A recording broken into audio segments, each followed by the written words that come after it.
Roshni and Yash, welcome to the show. Yash is giggling. Thank you for having us here. Thank you.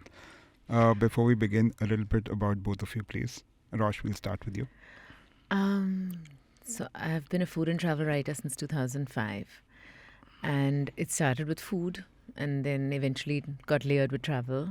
I used to work at Sunday Midday as a features writer and found myself doing more and more food stories, and my editor seemed to like them. So I landed up doing more food stories, and then Time Out got in touch with me and asked me to become their food editor and their shopping editor. After which I went to culinary school in 2010 for a year, not because I wanted to become a chef or open a restaurant, but because I wanted to be able to understand the industry and how it works back of house and understand what it like be able to write about food with that knowledge. When I came back, I started a column with Mumbai Boss, which did really well. I was a restaurant critic at Hindustan Times. Then after that, I had a column at the Daily Pow. I continued writing for Vogue, where I was contributing editor, Condé Nast Traveler, Architectural Digest, and then pretty much a whole bunch of other publications, including The Hindu and Mint Lounge, the established as the years have gone by.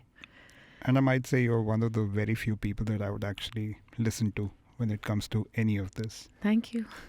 Yash.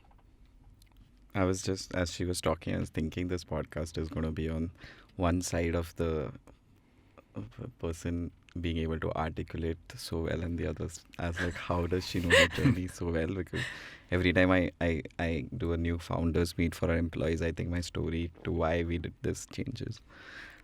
So quickly, I did hotel management from Goa.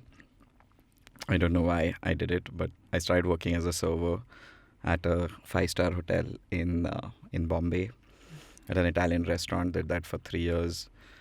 Then did my master's in hospitality from Cornell. Started working in a bar in Chicago. Then ran a jazz bar in Singapore. Became a poolside manager. I was shooing off birds and giving cold towels to people. When my eventual co-founder Samir called me saying, let's do something. We moved back to India, decided we wanted to open Bombay Canteen. We were lucky to have Chef Floyd with us. Then we did Pedro and then Bombay Sweet Shop. And as of 3 days ago, we just launched Enthu Cutlet as well, which is our first foray into an online food magazine, which Rosh is the editor for. Yeah, that's a new thing. Congratulations. Thank you. Can I get the website, Instagram, like for people to find out? It's on Instagram and on Twitter as Enthu Cutlet Mag, and the website is enthukutlet.com. What was the idea of starting a publication though? Because that's a pretty different step for a restaurant group to take. So as Hunger Inc., I think in 8 years we've got 3 very different concepts: Bombay Canteen, Pedro, and Bombay Sweet Shop. And what I like to say is, more than the food, I think what really makes us stand out is when you're sitting in the restaurant or in the shop, we are able to create an environment where people are having conversations across the table with great food there. But it's just the starter of conversations, and it always brings about memories and stories. We've been able to do that well within the 4 walls of a restaurant. And that was our community then. And for us, it was, if we take those 4 walls away, how do you bring these stories onto a medium where everyone can read it, everyone can be a part of it, and build the community. 3 hours ago, I was saying that people have diced the word community. No one knows community means. But I'm going to keep throwing that word out. And that's how Enthu Cutlet came about. To be honest, Samir wanted to do this 5 years ago, but we didn't know what that meant to us. And I'm glad we took our time with it. And I think during COVID, obviously we had a lot of time on our hands, and we went back to the drawing board on the things we've never done. And the research started towards it. So the team's been on board for a good 1.5 years. And it's a really great bunch of people who've helped us, including Roshni. And I think we're just so happy to have launched it. Yeah. I just read the article by Chef Manu on truffle. And if anyone likes truffle, actually... Truffle oil. truffle oil, and irrespective of which side you're on team truffle oil or not, should definitely need to check out that article for sure. Yeah. Cool. Yes. Getting right into the topic of today's episode, I want to talk about how Indians eat out and how's the fine dining space evolved. And why I want to ask that question is because I think fine dining, what it was maybe 10 years back, or what it was that we remember growing up in our teens and going out for that really special fine dining sort of a meal to a hotel, that's drastically changed, right? So, Yep. you want to, I think, Roshni, you would have had the most perspective on this. What is fine dining even anymore? I mean, Exactly. it's kind of, I think the association with the words fine dining now, like the emotion that comes with it is boring. And I feel like fine dining sort of is, it's gone, like it's my parents' generation thing to do, right? It's not my generation thing to do. It is something that on my 7th birthday, my 8th birthday, my parents wanted to take me out for a treat. They would take me to, like maybe Zodiac grill. Shamiana. No. You have good parents. Shamiana. And I mean, or they would take me to, say, for example, China Garden, which at that time was considered fine dining. I think it had just opened or something. And I remember sitting in China Garden, maybe like my 7th or 8th birthday, and like running my hands over the buttery sort of couches and thinking, my goodness, this is like so posh. But I feel like what's happened now with hotels and that like association of fine dining with hotels has become dated, has become like it's become a bit fuddy-duddy. We don't think about hotels as a place to go and eat well anymore. You just go there for like if you want to impress somebody, you want to take a client, you want to have a business meeting.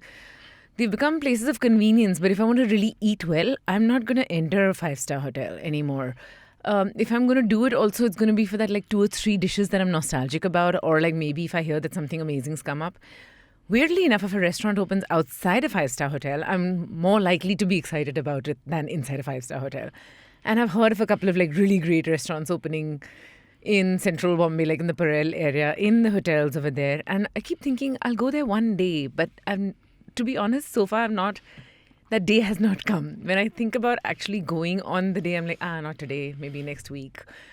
They've lost their sheen. They've lost their sort of like spark. They're not interesting anymore, to be honest. And with that price point, you better impress me. I mean, with like if your menu prices are like already sky high and then you're going to add taxes, like 5-star hotel taxes, 5-star hotel service charge, it's got to be something else. And I'm not finding that anymore. There are 2 things here that I want to pick on. One is the word posh, right, that you used. Yeah. Again, I think for us, for our generation, posh and fine dining is not necessarily linked, right? You could No. be in a very comfortable environment and be fine dining. Since you worked at hotels and now you have your own restaurants, which have been on most of the well-known lists in Asia as well, what was your perspective when you started to even think of starting a restaurant? Because you would have done so much research on this, right? Like, what was the thought process there? So, like taking from what Rosh was saying, fine dining in India is pretentious and intimidating. That's all it is, right? But actually, like fine dining it is not an environment. Like, people mistaken it for environment, but should be for the quality of product and what I come there for. So when we were opening like our first restaurant, and we always say it, we've always been lucky as well for the heartwarming response we've got. But we went in saying we want to create an approachable and accessible restaurant, right? We want someone who walks in maybe wearing a suit because he has a meeting close by. But at the same time, someone walks in wearing shorts. They both feel comfortable in that space. So a lot comes in through the way you design it, but also when it comes to the food and how do you make it fun, casual, but at the same time, just because I'm not a fine dining restaurant does not mean my quality of product needs to drop. So for us, when it comes to the product itself, it's also a lot of research that goes in and making sure what we are putting on the table, may it be a drink, may it be food, may it come from the pricing, the size of the dish to the portion size. A lot of thought goes into it by seeing what is the context of India, what works here, and flavor wise what works and what doesn't intimidate you as a person. And if you see that in Bombay Canteen's perspective, I'll give you the easiest example is year one of Bombay Canteen, we had a dish called Arbi Tuk, Yeah. right? With every one of us has eaten, right? And I always tell people like the reason that dish worked is it has khatta, sweet, like that namkeen flavor. It's chaat basically, right? But what was great was you had crunchy textures, you had fresh rat tail radish, moogri, salsa on top of it, the chili yogurt which gave the spice, right? That dish is not on the menu anymore, but there is now a Seabass ceviche safe puri on the menu, right? When I look at it, if I put that dish on the menu 8 years ago, it wouldn't have worked, would have made us look extremely pretentious, right? But now people know what Bombay Canteen stands for, and that's how our philosophy has evolved. So it's at that time, you need the right time, right place, and thinking at that time, but evolving over time to make sure that, for me, fine dining should be fun dining instead, right? Where every food tells me a story and leaves me with a big smile on my face. Yeah. Yeah, I think now for food to be worth the return on investment in terms of the time and money you put into that meal when you go out to eat with somebody, it has to be more interesting than it has to be fancy. I think fancy has now become kind of like a bad word, and interesting. I don't want to go out and be impressed with a fancy meal. I want to be impressed with an interesting meal. Like, what is this meal? Do I want to have more of it when I leave? Am I feeling satisfied? And you don't really get much of that in the typical traditional way that we think of fine dining. You don't get that much anymore in the city, or I think elsewhere in the country as well. The safe puri example you gave, I think 8 years back, if you opened Bombay Canteen with that, it also would have looked like that fusion thing for the sake Yeah. of Yeah. doing it. Yeah. The only thing left would have been some dry ice Yeah. underneath it, and People used to ask us, "Aap nitrogen kyun nahi dal rahe ho khane mein?" It's like, thank God the nitrogen phase is over. you think it is? It's dry still, ice. I think it's because you don't go to those restaurants. It still exists. Really? Yeah. A lot of our restaurants in India are full of gas. Uh, just ending that whole 5-star conversation, I think last couple of times I've traveled at least to Singapore and all, there is a lot of relevance at a lot of 5-star hotels. Look at something like Andaz in Singapore, Mr. Stock on the rooftop. That bar is just spectacular everywhere. Drinks, vibe, Yeah. decor, everything, right? And in India, whenever someone asks us, especially about Bombay, we can give an example of Bombay. Anytime someone says, where do you want to go eat? I can only think of non-fine dining, Non-hotel. non-5-star hotel options. Yeah. There's nothing that's exciting. But is this also because there's a lot more young blood in this space, a lot more chefs, entrepreneurs, and there's no bureaucracy of a F&B manager, director, purchase manager on top of all of that, right? Yeah. I would do a whole 2-hour podcast on this because I've lived that life. 3 years here in India. And after that as well, when I was with the hotel chain in Singapore for another 3.5 years. To answer your question, like imagine the Manhattan bar at Regent Hotel, right? When I first heard about it in Singapore, I also couldn't believe that this can happen in a hotel, right?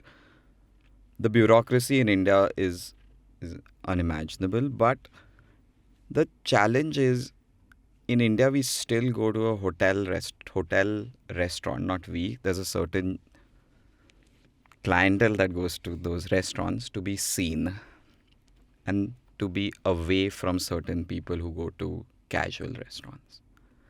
And that clientele still exists. Like if you go to one of the South Bombay restaurants, it's full for dinner.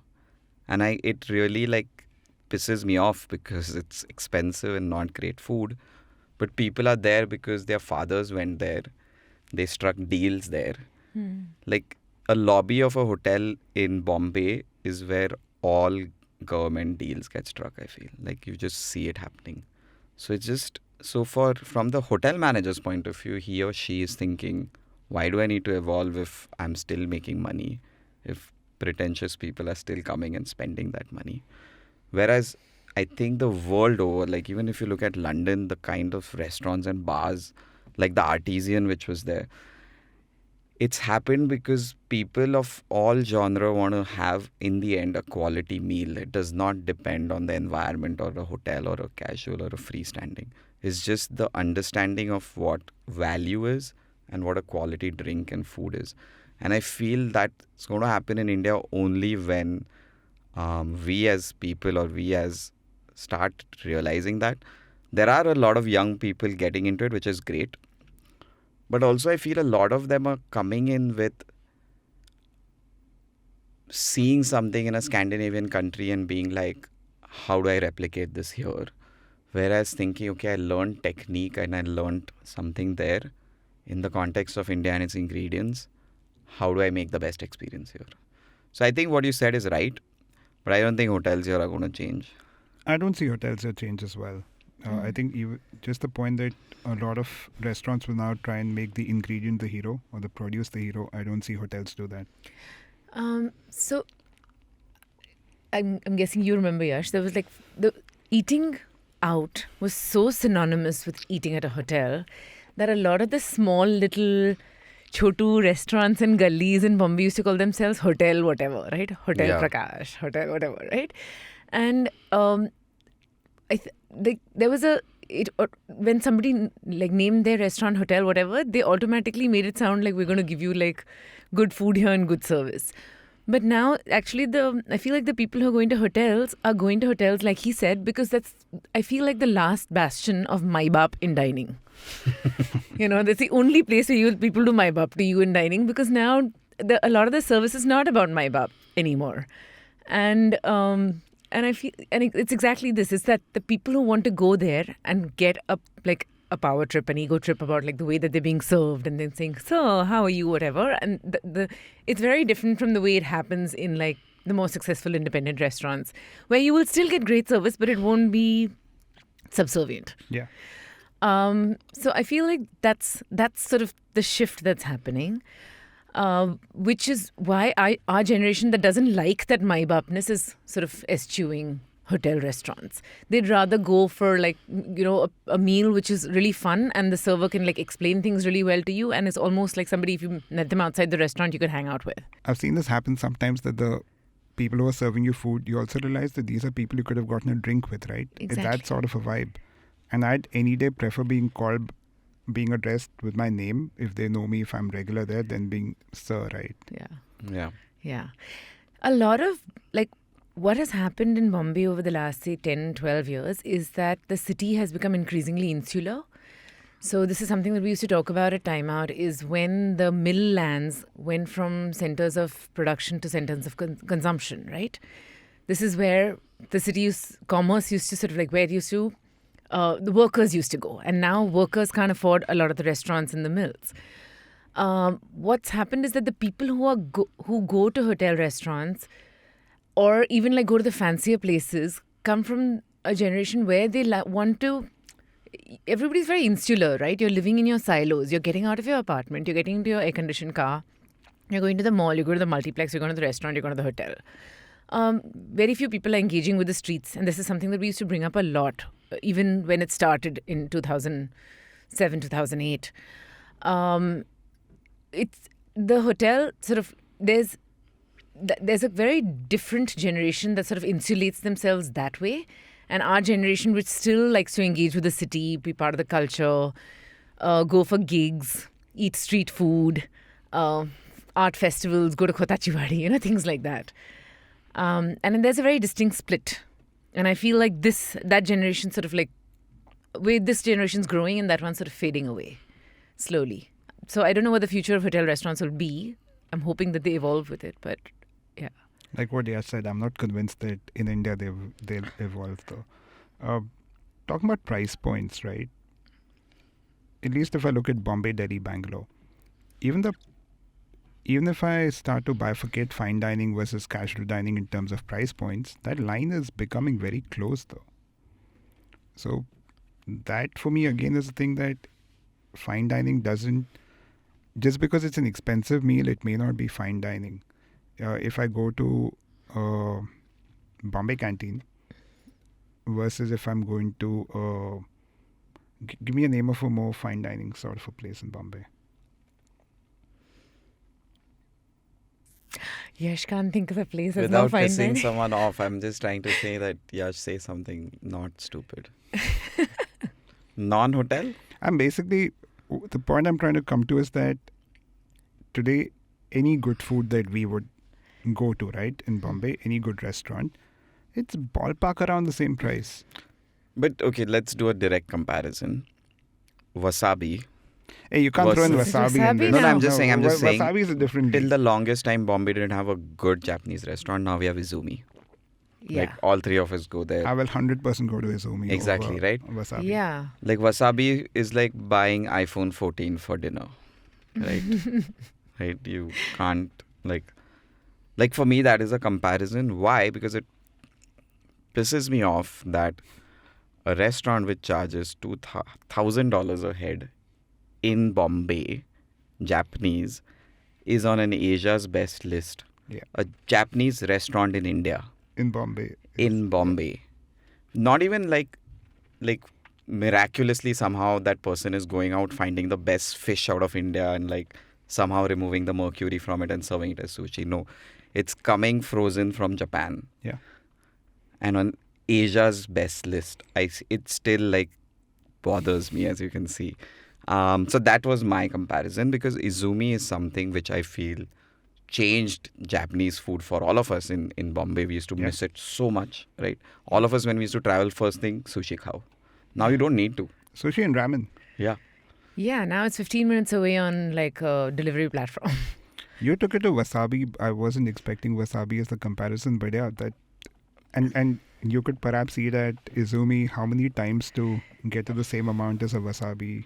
The reason I dinner. did, so I somehow like a very prominent person, industrialist we met in Delhi, just like I think must have been a hotel lobby again, and to someone we knew them, and like we tell them, right, we own Bombay Canteen, and he was like, oh, I've never been. Whenever I'm in Bombay, I dine at Wasabi.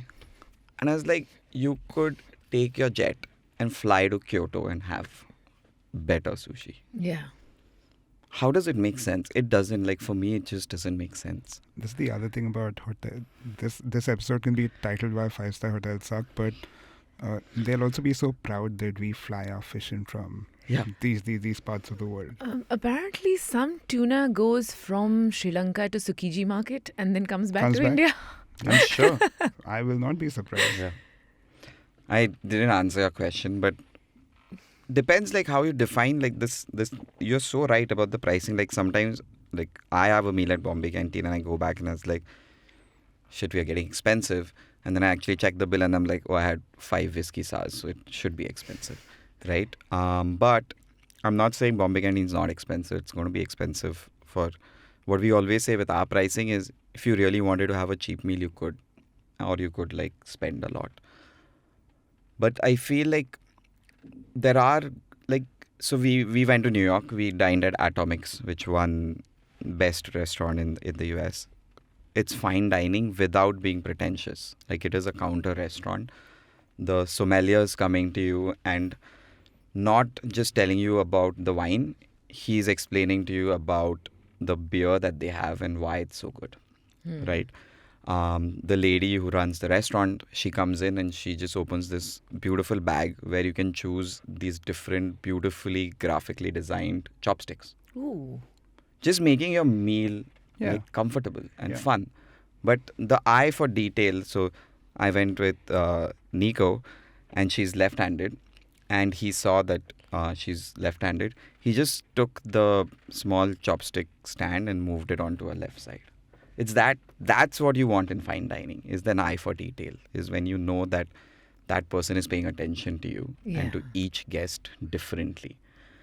I feel in India, we always look at meals by how much we pay for it and not the experience. That was actually my point. Like, just because you've paid more doesn't mean anything today. So, I mean, he's talking about attention to detail, right? You go regularly to Wasabi. I mean, I'm not like busting on wasabi at all. But they do a couple of dishes that are great. I've had them like 5 years ago. But you get your personalized chopsticks. And a lot of people get like really excited about the fact that I'm a regular at wasabi and I get personalized chopsticks.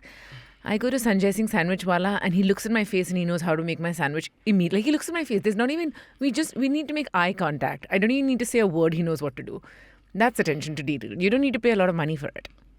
Yeah. Even at the Woodside, I'll go there straight away ask Nipa. And I was like, let's start with that. Yeah. Attention to detail is a very important aspect, right, of fine dining. Again, I see that happen a lot with independent restaurants than the more older five-star restaurants in the country. I'd had this personal experience in Champagne. We were at a restaurant and this will sound like a big first world issue, but we were fed up of champagne beyond a point. So we asked them, do you have any beers? And they had 3-4 beers produced in Champagne, craft beers. And that was the whole point, that even if I had the audacity to ask for a beer at a fine dining restaurant in Champagne, they had good options to serve me. Just to be clear, there are also some good 5-star experiences. We're not just taking the case of all 5-star hotels. Yeah. A couple of places that have sort of revived themselves, changed the decor, changed the name, changed the menu, have actually done a pretty good job of it. Like last night I went to Obar at the Oberoi and it was actually really fun. The kind of people who come over there, the kind of drinks that they make, the way they've made the bar look. It's completely transformed from what it was. Like this sort of, it had become a little cheesy and like flashy and random with a bar singer. And now it's not any of those things. It's actually quite elegant without being stuck up.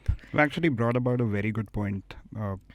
Obar is one of those very few places that have actually come up in our friend circle conversations, where if you're towards town, they're like, let's get a drink there, especially around Sundowner or something. Yeah. It's a great vibe. Yeah, it's fantastic. And if you're just going there for that one drink, it still doesn't feel like you sort of broke your bank account. To me, when it comes to drinks, at that fine dine sort of a hotel, for me, when it comes to drinks at a 5-star hotel, the name that I can immediately think of is Kopitas, Bangalore. They've done a great job since day one. Okay. Really good bar program, superbly run. Haven't been. Kopitas is Four Seasons, right? Yeah. I think it's a culture driven down by Four Seasons. I feel that'll happen in Bombay very soon. I feel, I can't get the name, when the Four Seasons restaurant at the lobby level opened maybe 12 years ago. I was still working with the other hotel. And walking in, that felt like a better restaurant than I'd ever seen in my life. I grew up in Pune, so I hadn't traveled at all before I started working in hotels here. So when I used to work in a hotel restaurant, I used to feel like, wow, this is what Italian food actually must be like. So when I got to travel much more, and I was like it was a complete joke. But going back to the vibe thing, I think it's something we take, like Bombay Canteen we recently renovated as well, is how do you evolve the space in a way that you don't take away its approachability. Like that, especially for Bombay Canteen, it was hanging on our heads. Like, we are taking something that's, touch wood, doing well, and we're still taking that risk of changing the design completely. And it's about also like just choosing the right materials, right? Like, I don't know India's fascination with Italian marble. It might be like that fish from Colombo where it's not coming from Italy. But like just using the right materials, the right wood to give the warmth. I think aesthetically India's design has so much, right? Like such great cement tiles we get here, and just using them in your design. I've seen a lot more better designed restaurants now coming, which is so much better because earlier every restaurant used to be designed to be a nightclub. Yeah. Right? It seemed like David Guetta was designing all our restaurants. It's still happening. Yeah. There are restaurants now and I'm like, I went on a dry day in the middle of the week and I was like, what's with the Avicii? But okay, it's still happening and they're very generic in their clubbiness. I've never understood that. How can you be a fine dining place with loud music at dinner service? If it's at 12 or something, I can still understand. Happens a lot in Bombay and Delhi, especially Delhi. Yeah. I think we know why. The other thing that I found that restaurants, very, very few restaurants get right in Bombay or like elsewhere in India is lighting. I mean, what's with the flat, sort of washed out lighting that a lot of there's no so much of a restaurant's vibe and decor and mood can be built with good lighting, creating a sort of an atmosphere which feels fun or romantic or sexy or lively or just makes everyone look good and makes the food look good.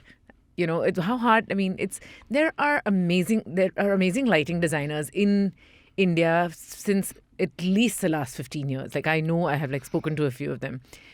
But I feel like people don't invest in lighting. And if you get the lighting right in a restaurant, I feel like lingering. You know, I feel like staying there for longer because I'm in a headspace. It creates a headspace. Like, it puts me in it takes me away from it's a temporary escape from life, right? And something easy to do. It's not Absolutely. that. I really like the lighting in Bombay Canteen. The new Bombay The new Canteen. one, I'll yeah. be honest. The new OG Bombay Canteen fucked up the lighting. The new Bombay Canteen with the lamps and Yeah. there's a lot more finesse to the new one. It's Exactly. not pretentious by any standards, but it's a lot more polished. So the way we say it, I always say don't design a restaurant for yourself. Like, that's a lot of the problems with the restaurants here is मुझे एक restaurant चाहिए जहाँ पे मैं दोस्तों के साथ Avicii बजा सकता हूँ. That's how business plans are made in this country for restaurants, right? Bombay Canteen 1.0, to be honest, Ayaz did a phenomenal job of designing this restaurant, which translates beautifully throughout the day. You come in for lunch, it seems like a daylight vibe.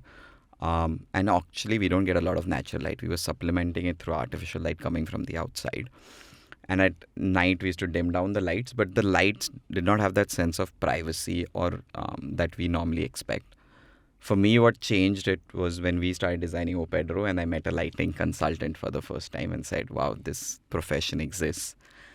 And that his name's Lyle, and he explained it to me.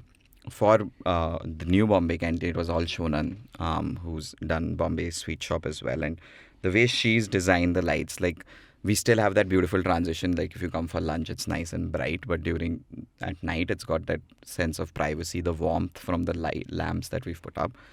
For me, this time, it was more a bit selfish, where I want a bar where I can sit for a couple of hours, have the same cocktail. I don't want to experiment. I want to have a whiskey sour again and again and again, consistently. But that inviting and warmth of the bar keeps me there. And that's, I think, what the lighting has done this time. Yeah. Yeah. And say, for example, you go for a date or you go to hang out with your friends and you feel like the lighting's making everyone look good, making the food look good. You want to stay longer. There were so many places that were either lighting very obviously for Instagram, and then there were others where I was like, if you want somebody to Instagram your food, then your lighting is not helping this at all. There were some restaurants, again, this whole craze was happening a few years back, which are India's most Instagrammable restaurant. Yeah. Yeah. Yeah. I mean, this is the other thing is awards. We were talking about awards. And I was like, if you finally splice anything enough, there is an award for it, right? Oh, yeah. Best casual Cantonese in West Ghatkopar under 1,000 rupees Yeah, a yeah. head. We won that. That's a birthday party. Yeah. So yeah, you were talking about how there's amazing awards given to restaurants, and you're like, how are they getting it? It's been spliced. Awards are another story. Sometimes you feel like the awards have been spliced for that restaurant. Gosh, if I start to get de-invited, if that's a word, from F&B events. F&B events and awards, that's because of you. I'm not saying all awards. Not all awards. Most Not all awards. awards. We've also been to some of these awards for where the food's just terrible. And you're like, Yeah, and I'm like, you're doing a restaurant award, man. yeah. How important is, since you spoke about the bar, and for me personally, I really like getting a drink at the bar first before perhaps going on to a table for the meal. How much important has the bar menu become in the last 3-4 years? Yash is the guy to answer that. Super important. And we've gone through that learning curve. And I think at some part you've been part of it, where we Yes. made those Old Monk cocktails as well. Yeah. And I'll quickly give you a quick summary for us. How it happened is, Samir moved from New York, I moved from Singapore. So we'd seen these cocktail menus in where we were working and been very alcohol forward, small menus. And we came to Bombay and Demi worked on our first menu. And for me, that's still one of the best menus we worked on. But they were alcohol forward. Like we had a martini called Rice and Spice, where the vodka was sitting with rice for the longest time. And we had a little bit of the spice was actually coming from a little bit of cardamom, very little. It was a beautiful crisp martini. That menu, it was a regular menu, did not do well for us. And then we started looking at the context of it is we've all grown up on sugared up mojitos and Long Island iced teas. And then you suddenly have these extremely alcohol forward cocktails. That was one. But the aha moment for us was we had a Christmas menu which sat on the table and it opened and the Christmas tree opened. And people were really interacting with that menu. And so we said, why not make the act of ordering a cocktail much more fun? And hence we came up with cocktail books. And our cocktail number of people ordering cocktails went up. So then we were like, okay, people are ordering cocktails. Now let's focus more on the type of cocktails we put on there. I feel at Bombay Canteen, it was a learning experience, and at Pedro, we got it quite spot on. But now the pressure is much more. I just finished a cocktail menu tasting for Pedro, and I was like, this does not work. We can't do this because just the expectations are so high, right? It's a huge part because literally for a good restaurant, your drinks are going to be 55% of your revenue, right? And good cocktails is a reason to go out. Like I know people who will write to me saying, we go to Bombay Canteen because of the consistency of cocktails and because of Harish who's there at the bar and I'll have a great conversation with him, right? That for me is when it's perfect, right? So we do spend a lot of time on it, and I feel earlier you could get away with having bad cocktails. I think now it's a necessity. Yeah, I think it's pretty equal. That split of how the food and drinks are, it's pretty important. We're not there yet, but my big, huge problem with beverage programs in India is how I feel like people who are going out to drink are being treated like children. So then, like, there is a lot of, it's very sugary. There's a lot of tickiness to a lot of the beverage programs, which I feel like we need to sort of grow into more elegance and sophistication and more innovation. I'm almost always disappointed by cocktails at restaurants, and I just don't even bother to have them anymore. Bar snacks, on the other hand, if a restaurant has designed a fantastic chakna or bar snack menu, I'm probably going to have half my meal off that. That's ridiculously important. I feel like it's massively underestimated and not paid enough attention to. Is the kind of snacks that you design to have, even if I'm not drinking with my fresh lime soda or if I'm having it with like a beer. Give me some examples that you've really liked. I mean, my gold standard from like my early journalism days is that bar called Ambience. Yeah. Which used to have murukku with Sichuan sauce. It was damn good. I'm like, if you can satisfy me like that, like where I'm going to the restaurant sometimes for the like I'm going to go drink beer at Ambience because of the chakna is so good, right? It's like that, and I don't know if I'm like maybe mixing up like the chakna because it was way back like 10 years ago and before the pandemic, and a lot of my memories are like fuzzy from after after pandemic, like time warp. But like the chintus were really fun.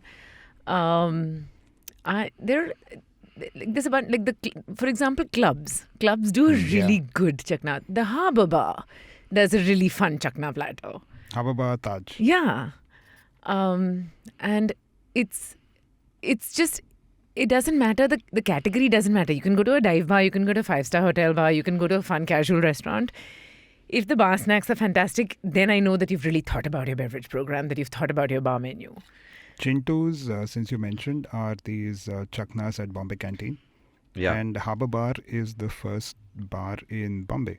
License 001, yeah. At the Taj Mahal Colaba. But to your cocktails conversation, do you think, I feel the cocktail trajectory in India, like, and correct me if I'm wrong, in the last 3 years, I feel it has accelerated. Completely agree. Like, it's like Indian food Yeah. 8 years ago. Yeah. Like, our expectations were so low then of Indian food. Yeah. But now when someone opens an Indian food restaurant, you expect it to be on point, being regional, seasonal ingredients. Yeah. Because it's just like people have evolved, because a lot of restaurants started doing it well. And that conversation started, I feel, with cocktails and just with the right people who worked abroad and coming back, like the likes of Arijit, Pankaj, who've worked all over the world and are coming back and have brought those right practices with them. Yeah. I think it's just going to get better from here. Yeah. We're getting there. We're not there yet, though. Never. Yeah, but it's true. Like I feel like, how Indian food now, a restaurant that serves Indian food brings a little bit of the restaurant's personality and the chef's personality on the plate, right? Or like the identity or the character of the restaurant. You can like sometimes have a bite of food blindfolded and you just know which restaurant it comes from because there's a signature style to it. I mean, I feel like now there are so many places supplying rolls.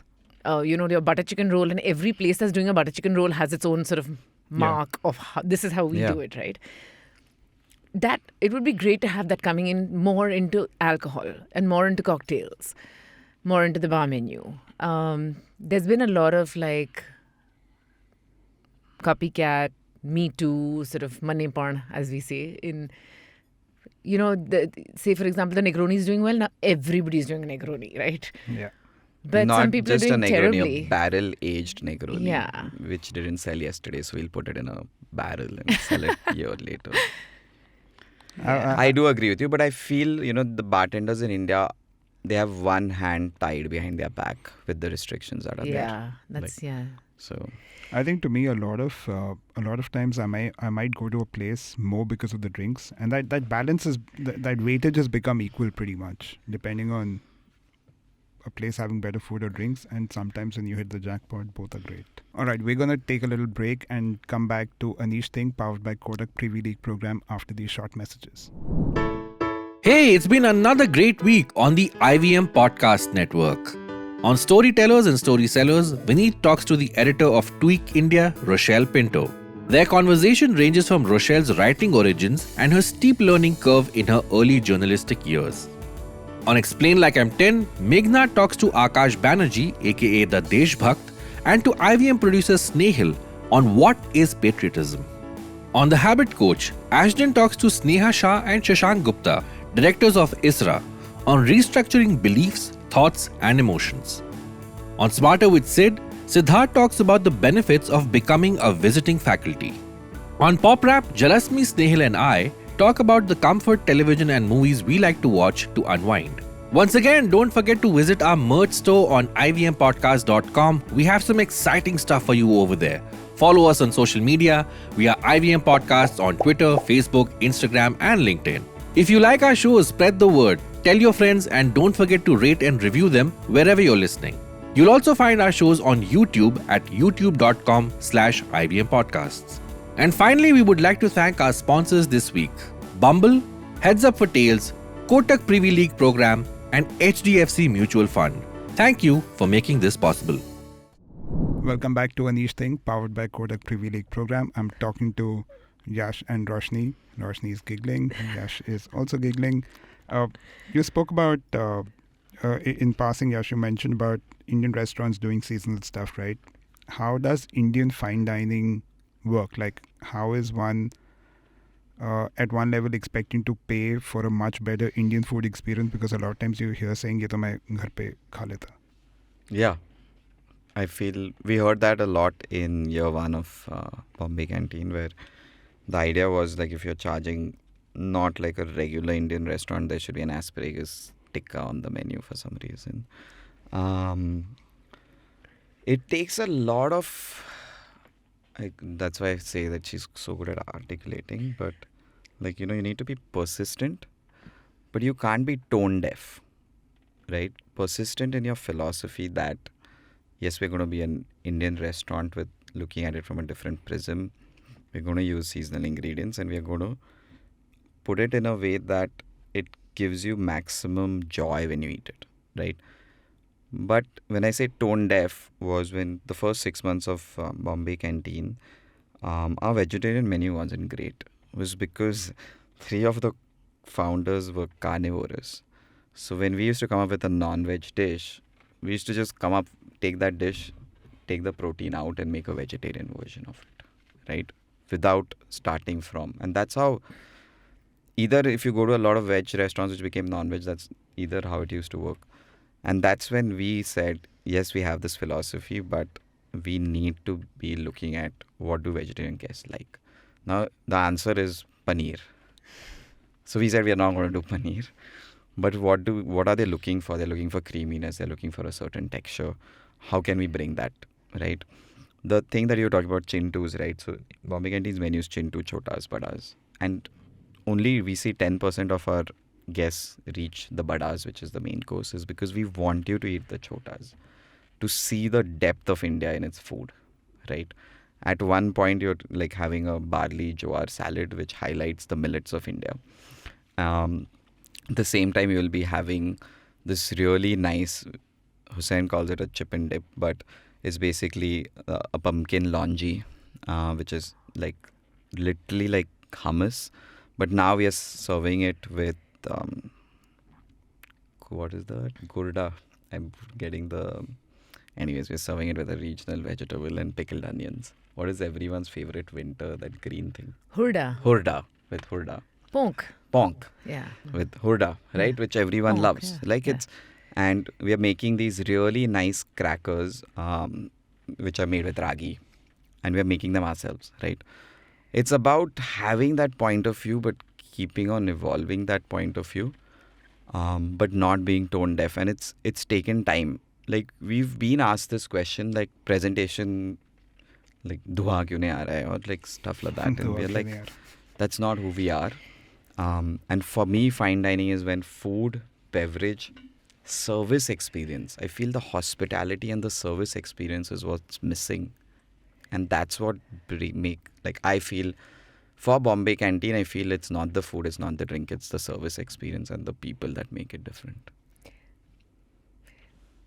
With Indian food and the way like chefs have been playing with it, there was this one time that I wrote a column for Mumbai Boss, one of them I think, called "Can we please stop fucking around with Indian food?" Because I've literally had a sizzler which had like Hakka noodles and pav bhaji on top of that, like Hakka noodles on a sizzler plate, topped with pav bhaji.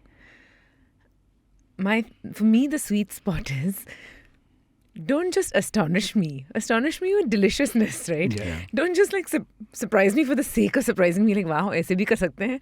I don't want that. I want to be like, oh, I'm not sure I will like this. And then I take the first mouthful and I'm like, I can't stop having this. This is amazing, right? And I want to come back for this.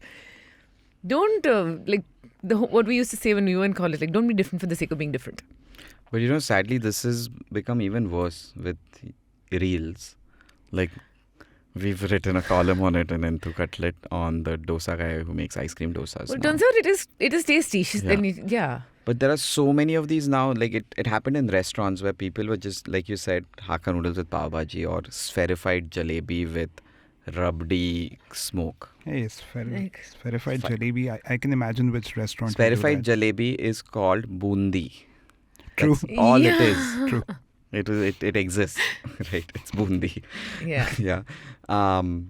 But you see now with a lot of the street vendors have realized the Insta Reel game, and so they are creating these dishes, which when you look at it looks like, oh my God, and you are on your phone looking at it, but it's gonna taste disgusting. Yeah. Like the gulab jamun sandwich. See the ice cream dosa. I wouldn't mind that. Okay. Yeah. Really? Okay, hear me out. The ice cream dosa I think would work because the dosa has the consistency of a cone or a wafer, like the Kerustam's wafer biscuit. So in that there's at least some logic to it. There's some sort of like flavor pairing sensibility over there, right? But yeah, there's for example in Manik Chowk, I just wrote this piece about how like Gujaratis eat a lot of cheese. There's something called an ice cream sandwich in Manik Chowk in Ahmedabad. Okay, there's like a lot of cheese in everything. A slice of white bread with a pineapple jam, a ring of canned pineapple, ice cream, and literally a torrent of Amul cheese and another slice of white bread on top, and that's your ice cream sandwich. Like literally, it's an ice cream cheese. Don't tell me you pineapple. want to eat that. It does well. Your ultra human Wait, is wait. not going to work after that. Hold on. But in defense of gulab jamun sandwich, picturize this. A really nice cruffin Yeah. a gulab jamun cruffin, if 27 Bakehouse does it, will sell out. Try it. You should try it at Bombay Sweet Shop. I mean, listen, the espresso rasgulla, like who would have thought? And then you have it and you're like, my God, what did I just eat? So The coffee rasgulla. The coffee rasgulla. Yeah. Like if you look at The coffee rasgulla. principally, what it is basically a tiramisu, Yeah. right? Like it's basically. This is off the Bombay Canteen menu, what we're talking Yeah. about. I'm just saying, but having like this reels thing, like it's great. Like I wish every, like especially street food in India needs to be highlighted, but it needs to be highlighted for that sandwich guy that you were talking about before, for just the fact that these guys need to recreate something into just to get that popularity. That's what happened with restaurants. Like that same thing happened with restaurants where, for some reason my chicken lollipop came in a Lamborghini car on a remote controlled car. Right? That's exactly what happened. Like, or a phone booth came in with the table and there was like paneer tikka masala inside it. So there is merit to innovation because a lot of our food came from that. A lot of From our a food. phone booth. No, what I mean is not this. There is merit to innovation if it makes sense. Yeah. If it Yeah. makes sense, Exactly. being the operating word. Yeah. Yeah. Like you took my beloved Sindhi Arbi took and you put like mugri and made it into a Also- sev puri and I loved it. Yeah. Also, you made a Right? gulab nut before you talk about gulab jamun in a sandwich. Yeah. Come on. Yeah. I mean, how did street vendors start putting melted chocolate and Amul cheese inside Wib's bread and toasting it on a sigdi inside a chimta? Honestly, that sounds good. It is delicious and pretty much like most sandwich walas who have a good menu will have this on the menu, right? Indian want a Indian accent does it. 1 Michelin star right there. yeah, chocolate cheese. There is like, for example, we are like, oh, bhel, it's so sacrosanct, it's so Bombay, whatever. One of my favorite bhels in the world is something that you find on the streets of Bangalore. It's called mango masala bhel. If you bring it to Bombay, people will be like, don't. Bangalore can do bhel. Bangalore does bhel in like these large glass sort of like boxes on thelas carted around. The mango masala bhel is made with this crushed green chili that is insane and lots of grated tota puri in your bhel. It doesn't have the green chutney of Bombay's bhel, but like But that does sound really it is good. really good. Yeah. Grated kacha tota puri with crushed green chilies and salt and sounds tossed good. together with like Sounds like a raw papaya, like a raw mango so salad good. from Bangkok. It's so good. And it's got like these crunchy fried nuts and seeds in it, right? Like peanuts and this dal, chana. It's really, really good. I will steer the conversation back to Yes. a Yeah. little more Yes. fine dining. I- Before we end the episode, give me your whatever top picks that come to mind. Could be anywhere in the country. I So don't want. would you term Americano as fine dining? Oh yeah, absolutely. yeah, exactly. so Okay, then then yeah, Americano Americano. would be- Yeah, for sure. Both are lists. Americano would be also Americano on for my list. sure. Also the table. I really liked Misty's interpretation of fine dining Yeah. also. The downstairs especially was very beautifully done. Especially the bar area where you could eat and drink at the Yeah. same time. Loved hanging out there. And there were no kids allowed, I think, that time, which was Yeah. great. Yeah. Know your audience, Anish. Roshni No, has I- 3 kids, just No, to be clear. yeah, but Kotak sometimes Privy is not going to like you. no, but sometimes I want to go out without the kids. Even I want to go out without my kids. No, Right? at a bar, kids shouldn't be allowed at all. No, no. Till at least 9 p.m. or something. Then they should be sleeping at home. Yeah. No, but also, so Americano is one. I think Americano is a Izumi. great Izumi. example of great food and drinks at the same time. Izumi. R2Z in Delhi. Yeah. Yeah. I haven't traveled much to eat in the country in the last 3 years. I think, one good hotel is Avartana. That was on my list. Yeah. Chennai. Yeah. Great Indian fine dining. Yeah. Just Good, insane. good quality. Really good set menus. Okay. So the first on time I my went to Vartana, I thought this would be one gimmicky sort of an Indian accent take on Yeah. a 5-star hotel's take on Indian accent. Surprisingly good. And again, great service, great food, and very well priced also. Yeah, I'm going to Bangalore next month, and I'm excited about going to Kapachaka over there, Kapachaka Kandhari, which it is. Would you think of it as fine dining? And I'm not like I'm definitely going. Like I'm very excited about that. To me, even Comorin comes to mind. Yeah, Gurgaon. Cormorant's Great very food, nice. great Yeah, I drinks. would agree. And again, not Indian food done right and not done differently for the sake of being different. Like they have this Malai toast, Yeah. which is a Malai toast, but it is so Yeah. well done. Yeah, but Indian accent for sure. And even like, I think in its old avatar and even in its new avatar, what the great thing about Indian accent is of course Chef Manish, but it's also his personality that comes through in the food and even though now it's like it looks much fancier and more expensive and it's got like that little glass house in the middle of water. It still feels like a really fun, lively, vibrant, playful place, right? You don't go there feeling like somebody's going to come and there's going to be like this crisp white tablecloth and somebody's going to ask you still or sparkling, which is like, oh, it makes my skin crawl when you come and ask me that question. But okay. Why? What happened to you with that question? I don't like people I coming think to me it's, like, yeah. you know, the whole like, what kind of water would you like, sir? Still or sparkling? I'm like, just drop Filtered. it. Like, just drop Regular it. water, filtered. Yeah. If I want water, I will ask you for it. Until then, just get me whatever house water. But you there know, is. like to be fair, like one of the things that we push our team to say is ask, do you want filtered water or bottled water? Because Yeah. this thing of regular water, Yeah. what is regular water? Like, is Yeah. it like getting it from the rain or from the Yeah. drain? Yeah.